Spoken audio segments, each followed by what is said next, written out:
hadir untuk menyapa sahabat bisnis Sulawesi dalam obrolan terkait dengan pasar modal Indonesia, di mana di dalamnya nanti akan ada market review, analisa data, dan juga yang pasti akan ada rekomendasi saham.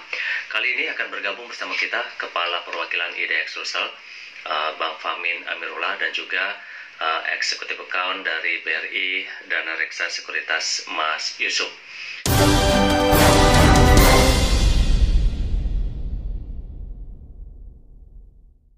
Bang Fahmin. Ya, halo Bli. Apa kabar Bli? Iya, sehat Mas Bang ya? Sehat-sehat, Alhamdulillah. Alhamdulillah. Oke, kita menunggu Mas Yusuf dulu, Bang. Pagi Bli. Pagi. Pagi Pak. Wang Fahmin.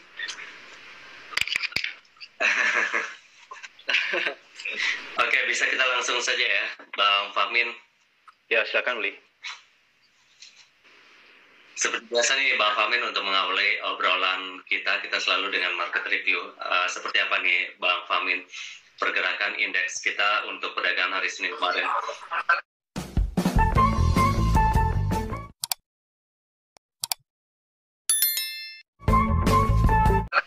Oke, baik. Terima kasih Bli. Yang pertama mungkin dari domestik dulu ya. Kalau kita lihat perdagangan kemarin di tanggal 20 Desember 2021 ini, di awal pekan ya, itu ditutup melemah di 0,83% ke posisi 6.547,11 poin. Di mana penutupan sebelumnya kalau kita perhatikan ya, di pekan lalu itu 6.601,93 poin. Kemudian nilai transaksi pada perdagangan kemarin itu 11,54 triliun, sehingga rata-rata transaksi harian di 2021 ini year to date-nya itu 13,48 triliun. Kemudian kalau kita lihat aktivitas investor asing di Bursa Efek Indonesia kemarin itu mencatatkan net buying 540 miliar, sehingga secara akumulatif aktivitas asing di pasar modal kita di Bursa Efek Indonesia sepanjang tahun 2021 ini membukukan net buying 38,03 triliun. Kemudian beberapa informasi dari dalam negeri yang bisa kita cermati ya. Di antaranya yang pertama dari Bank Indonesia, di mana dilaporkan bahwa kebutuhan pembiayaan korporasi itu melambat di November 2021 ini. Bank Indonesia mencatat kebutuhan pembiayaan korporasi itu terindikasi cukup tinggi pada November 2021 meski melambat dibandingkan dengan bulan sebelumnya. Kemudian dari Menko Perekonomian, di mana penyelenggaraan presidensi G20 ini juga berpotensi menambah PDB yang diperkirakan mencapai 7,47 triliun ya, serta perlibatan tenaga kerja sekitar 33.000 pekerja di berbagai sektor industri.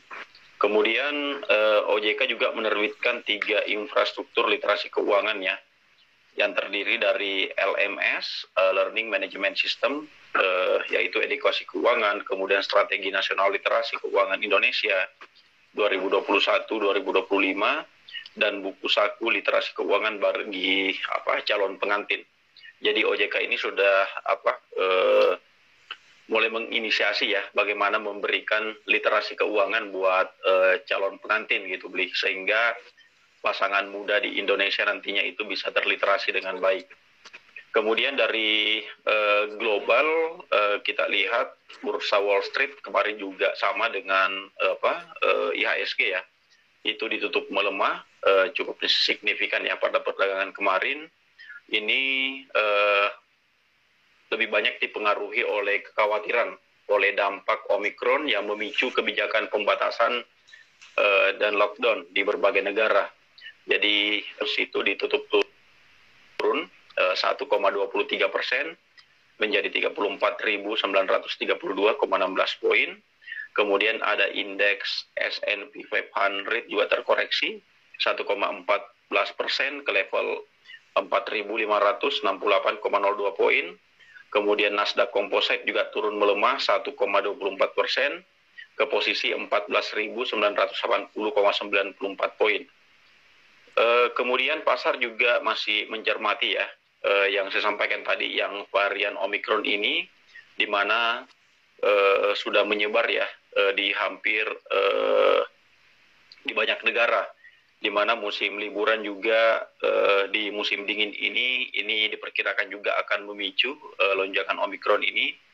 Dan kasus di Amerika Serikat ini melonjak lebih dari 156.000 yang dilaporkan pada akhir pekan kemarin. Kemudian berdasarkan data dari Pusat Pengendalian dan Pencegahan Penyakit, di mana strain Omicron ini telah ditemukan melalui pengujian di 43 dari 50 negara bagian Amerika Serikat dan sekitar 90 negara lainnya.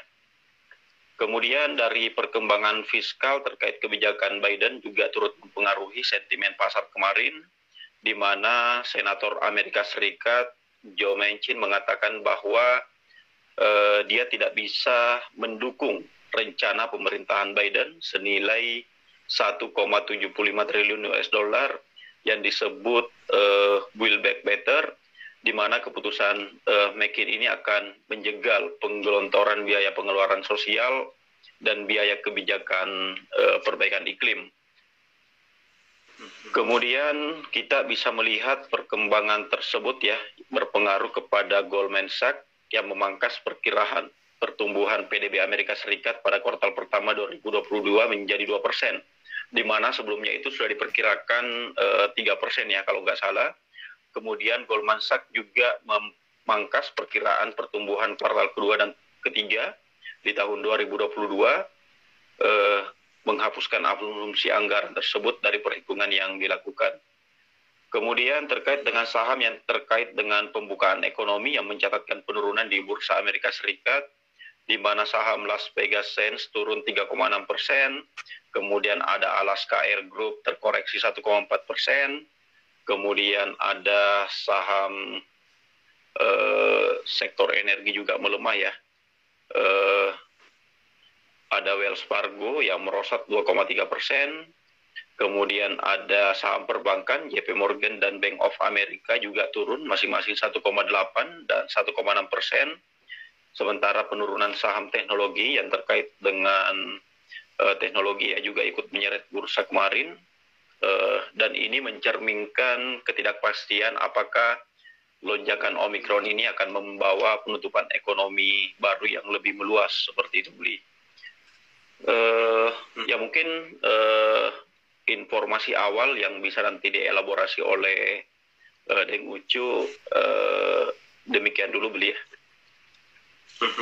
Tadi Bang Fahmi menyebutkan secara sektoral bursa di global ya, di Amerika Serikat itu ada beberapa yang mengalami koreksi. Nah, kalau di dalam negeri sendiri ini seperti apa nih Bang Fahmi, sektor-sektor kita? Ya, kalau kemarin ya IHSG kita itu hampir semua sektor memang mengalami pelemahan, Beli ya. Hanya ada dua sektor yang mengalami penguatan kemarin, yaitu sektor kesehatan, healthcare itu menguat 0,13%, kemudian ada sektor teknologi itu menguat 0,95%, yang lainnya itu mengalami pelemahan ya, di antaranya sektor industri yang turun sektor basic materials ya, yang turun minus 1,29%, kemudian ada sektor industrial turun minus 1,52%, kemudian sektor consumer cyclicals turun minus 1,48%,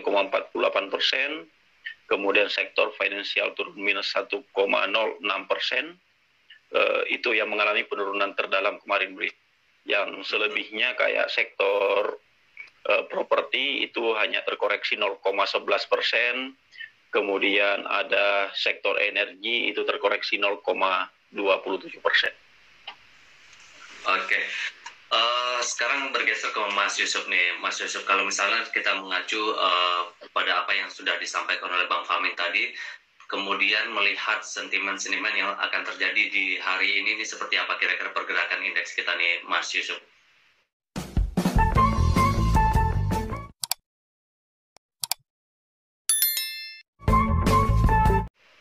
baik, terima kasih Bli. Kalau untuk hari ini analis kami memprediksi indeks kami hari ini kemungkinan mungkin mengalami kecenderungan koreksi melemah terbatas ya Bli. Dimana kalau kita lihat hari ini indeks kita cenderung menguji level support di area 6.500 sampai 6.480, di mana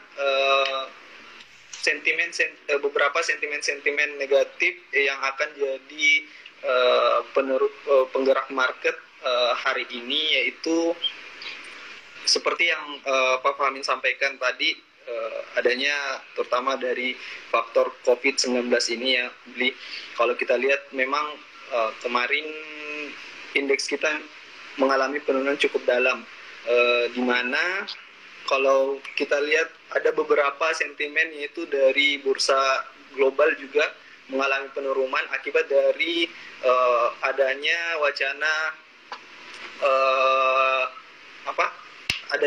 dari senator Inggris yang sepertinya bakal tidak menyetujui stimulus dari Joe Biden ini. Saya kira itu juga berpengaruh dari bursa kita hari ini. Dan kalau kita lihat memang indeks kita saat ini mengalami downtrend ya dalam beberapa minggu ke belakang, dan secara teknikal indeks kita memang saat ini menguji di area 6.500. Namun kalau bisa bertahan di area 6.500, saya kira ada potensi untuk rebound. Kalau untuk sentimen di pekan ini, saya rasa belum ada sentimen dari data-data ekonomi kita yang akan membuat indeks kita mengalami kenaikan. Di mana memang sih kalau secara historikal di akhir tahun biasanya ada rally Santa Claus atau window dressing. Namun kalau kita lihat market dalam beberapa minggu terakhir, saya lihat sentimen-sentimen negatif dari beberapa negara, apalagi dari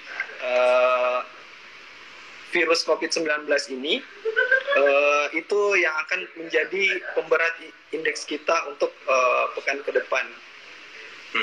Mas Yusuf, kalau misalnya kita melihat sektoral ini, Mas Yusuf, seperti tadi Bang Fahmi menyebutkan kalau kemarin hampir semua sektor yang tercatat di Bursa Efek Indonesia itu mengalami koreksi antara 0,11% sampai 1,52%, di mana yang terkoreksi tertinggi dialami sektor industri di situ, kecuali ada dua sektor yang kemarin bertumbuh, yaitu sektor kesehatan dan sektor teknologi.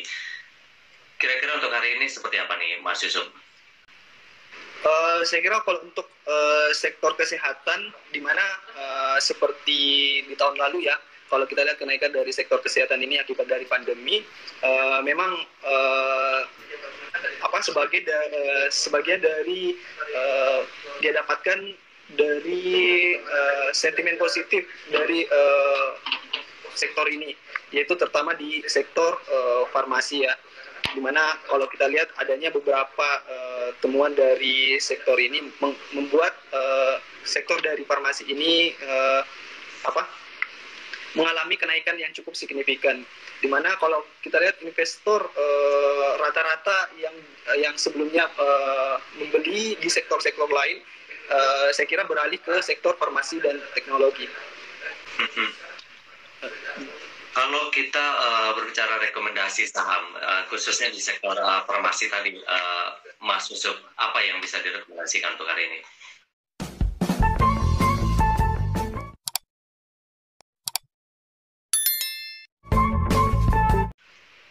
Untuk kalau dilihat dari teknikal ya Bli, di sektor farmasi itu ada KF,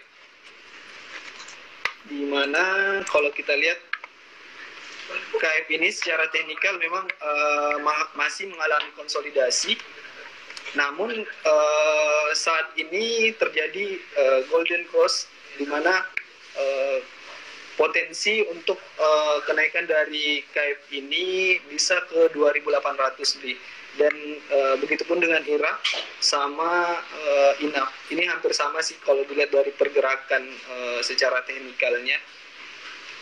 Memang saat ini kalau dilihat pergerakannya masih terjadi konsolidasi, namun adanya volume dan kalau kita lihat dari sisi teknikal secara stokastik dan MACD ini. Oke, selain dari sektor farmasi tadi, kira-kira saham apa saja yang bisa direkomendasikan? Untuk saham hari ini kita ada BRI, terus kebanyakan sih di sektor-sektor, masih di sektor farmasi beli. Namun kalau dilihat dari kondisi indeks kita, mungkin saya kira untuk para trader atau investor itu bisa wait and see dulu ya. Dimana kalau dilihat dari kecenderungan market di pekan ini memang sedang mengalami penurunan yang menguji di level 6.500. Jika ada pembalikan arah mungkin bisa di buy on weakness di beberapa saham, yaitu di tambang. Kalau untuk mining ada Adaro, terus MDKA sama PTBA. Karena kalau kita lihat juga di sektor komoditas ini, terutama di mining ya, selama beberapa hari belakangan ini mengalami kenaikan juga harga komoditasnya, yang dimana kalau kita lihat permintaan dari sektor ini cukup signifikan ya, terutama di Bang Fahmin, kalau misalnya kita bicara masalah edukasi ini, Bang, untuk hari ini apa yang kira-kira bisa kita berikan untuk para trader dan juga investor kita?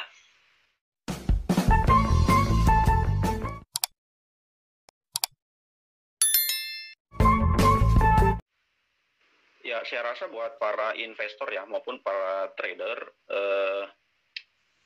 saya rasa tetap memanfaatkan momentum ini ya di bulan Desember ini, tetapi tentu saja harus betul-betul mencermati gitu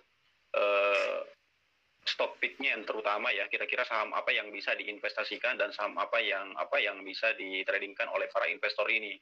Dan kami di Bursa Efek Indonesia tentu saja bersama dengan perusahaan sekuritas itu terus melakukan kegiatan edukasi dan sosialisasi ya, termasuk kepada para investor yang istilahnya sudah memiliki rekening efek, sehingga mereka tidak sekedar hanya ikut-ikutan untuk membeli saham, tetapi betul-betul mereka paham gitu dalam melakukan analisis saham, sehingga mereka bisa menentukan saham-saham yang masuk dalam portofolio investasi mereka itu secara mandiri gitu. Artinya walaupun mereka mendapatkan informasi mengenai saham-saham rekomendasi, tetapi mereka tetap bisa melakukan analisa secara mandiri gitu, karena yang mereka investasikan itu bukan uangnya perusahaan sekuritas, bukan uangnya orang yang memberikan rekomendasi, tetapi uang yang mereka investasikan itu adalah uang investor maupun trader itu sendiri gitu, sehingga mereka harus mempunyai tanggung jawab juga terhadap dana yang mereka investasikan maupun yang mereka tradingkan seperti itu, Bli. Artinya sama kalau kita ke pasar itu ya paling tidak kita sudah harus tahu gitu bahwa saya ke pasar untuk membeli produk ini gitu, dan saya tahu kualitas dari produk yang akan saya beli tersebut, seperti itu, Bli. Kalau dari Mas Yusuf sendiri, apa yang bisa disampaikan untuk para trader dan juga para investor kita paling tidak hingga akhir tahun ini, Mas Yusuf? Baik, kalau untuk para investor dan trader juga, saya kira memang kalau kita lihat indeks kita saat ini kurang baik ya, dimana kalau kita lihat beberapa memang portofolio kita sedang mengalami penurunan atau terutama di beberapa sektor saat ini.